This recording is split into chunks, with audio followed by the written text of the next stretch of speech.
Bon, ce soir, normalement, je devais être off, ne pas travailler, mais on m'a demandé de venir parce que ce soir, il y avait une soirée privée, en fait.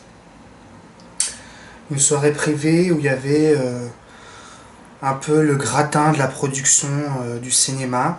Enfin, il y avait des gens assez importants, notamment des producteurs, théâtre, cinéma. On avait deux, trois acteurs aussi, notamment Lucchini, que j'ai appris à connaître dans la rue voisine, là où je suis chez moi. On a parlé quelques fois ensemble. Je lui avais dit d'ailleurs que je travaillais là-bas au cabaret. Bref, peu importe, enfin, c'était plutôt la majorité des gens de l'ombre, mais apparemment qui ont un certain pouvoir. Une soirée très spéciale, puisque des gens voilà, qui viennent, qui sont invités, qui viennent là pour s'encanailler, pour rigoler un peu chez Michou, en oubliant que chez Michou, il y a aussi des artistes. Et donc, au départ, bon, il y a le dîner, donc les gens mangent, boivent. Et puis après, il y a ce spectacle. Et donc, au départ, ma foi, apparemment, un accueil assez austère. Et puis, j'ai ouvert le spectacle avec mon direct, avec donc Adèle, mais bon, peu importe. Et ma foi, je les ai trouvés plutôt attentifs, en fait, au départ. Et puis voilà, puis sur les autres numéros, j'ai eu retour que ça parlait pas mal, que c'était pas forcément attentif. Euh, Il y a certains artistes qui se réjouissaient que il y avait une super ambiance parce que les gens se mettaient à danser. J'ai plutôt pensé que si les gens se mettaient à danser, c'est que du coup ils regardaient plus le spectacle et que c'était un peu pour eux comme être à la fête ou être dans une discothèque. Alors que des gens quand même transpirent sur cette scène. Euh, donc moi je suis arrivé après cette ambiance sur le deuxième numéro où ça dansait, avec un numéro au théâtre, donc une chanson de Juliette. Les gens, ma foi, j'ai réussi une seconde fois à les capter. Parce que le direct, ça s'entend, peut-être il y a une forme de respect, j'en sais rien, ou peut-être que mon numéro intéressait. En tout cas, j'étais plutôt enthousiaste. Et puis, Lucchini captivé d'ailleurs pendant ce numéro de la bonne. Donc, bon, j'ai essayé du moins d'être professionnel, c'est-à-dire non pas meilleur que d'habitude, mais en tout cas, bien sûr qu'en tant qu'artiste, on sait qu'il y a ces gens importants, on sait qu'il y a des artistes dans cette salle, on sait qu'il y a du jugement, on sait que les gens ils vont au chiottes toutes les 2 secondes pour sniffer de la coke, on sait que les gens ils sortent fumer, on sait que les gens ils dansent quand ils ont pas envie de regarder, qu'ils parlent. Et puis moi, je revendique un peu le fait que oui, je suis déguisé, oui, j'imite des personnalités, des vedettes, mais je chante, je suis là et je suis aussi un artiste. Ni moins bien, ni mieux qu'eux. Euh, voilà, mais très particulier parce qu'en fait, on est à Paris, on est sur cette scène, on est dans ce lieu. Euh, Bien sûr que dans l'idée, se faire remarquer, ou en tout cas se faire estimer, se faire respecter, séduire, fait partie du jeu. On a envie de plaire, bien sûr. On a envie de reconnaissance, peut-être. Mais il faut en imposer. Il faut dire je suis là et ne pas rougir. Je crois que c'est ce que j'ai réussi à relever ce soir, puisque ces gens m'ont regardé, m'ont écouté, jusqu'au troisième numéro, donc plus tard dans le spectacle, ça, c'était distrait. Ce public était très distrait. Je suis arrivé avec cette troisième chanson, donc une chanson de Liza Minnelli qui s'appelle Maybe This Time. Donc une chanson plutôt émotion, où il faut quand même envoyer au niveau vocal. Et les 30 premières secondes de la chanson, c'était toujours sur l'ambiance du numéro d'avant, donc très distrait.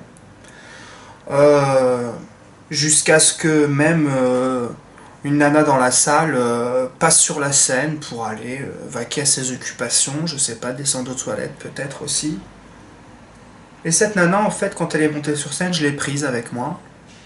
Je l'ai prise avec moi tout en chantant. Pourquoi pas? Après tout, tu montes sur scène, vas-y, reste avec moi. Reste. Et j'ai chanté pour elle. J'ai chanté surtout pour dire que en fait ça ne se faisait pas. Et puis les gens forcément ont été surpris. La nana était rouge écarlate. Donc j'étais bien content. Et puis après, je lui ai fait signe de retourner à sa place. Et peut-être de se taire. Elle s'est pas tellement tue après parce qu'elle était gênée. Mais en tout cas, les gens écoutaient. Les gens ont écouté. Je pense que... En tout cas, mes prestations ont plu à ces gens. Maintenant, ce que j'en ai ressenti, c'est que il y a un fossé énorme, c'est-à-dire qu'on a ces gens devant nous. Ce soir, mais en général, pour revenir sur Paris, Paris est devant moi. Juste là, juste maintenant. Et en fait, on est à 10 000 km. Il faut se faire respecter.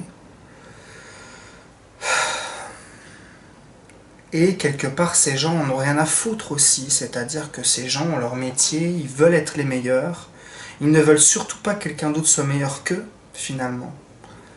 Ça ne les intéresse pas.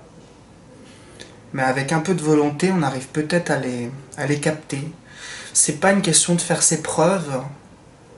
Parce que ma foi, mes preuves, je me les fais surtout à moi-même. Et je me les ai faites ce soir, c'est-à-dire que j'ai pas transpiré davantage.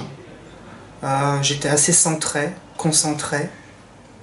J'aurais pu, il y a quelques mois, même plus il y a quelques années, mais même encore il y a quelques mois, trembler, être fébrile, être rougissant. Je l'étais pas du tout ce soir. Pas du tout, j'étais à ma place. Et derrière ce maquillage, derrière ce déguisement, il y a un artiste. Et je veux qu'on respecte ça. Après, les autres font ce qu'ils veulent, mais en tout cas... moi voilà, je suis chanteur, je suis comédien, je suis auteur. Et peu importe, connu, pas connu, j'estime avoir le droit d'être respecté. Moi si je vais au théâtre, je monte pas sur la scène, je parle pas. Si ça me plaît pas, je m'en vais. Mais voilà.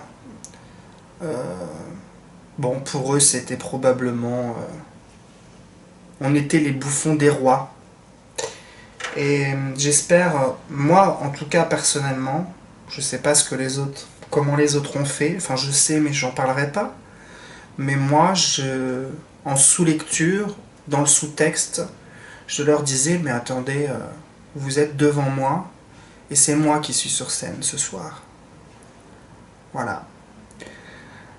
Et puis après on sort de ce spectacle et...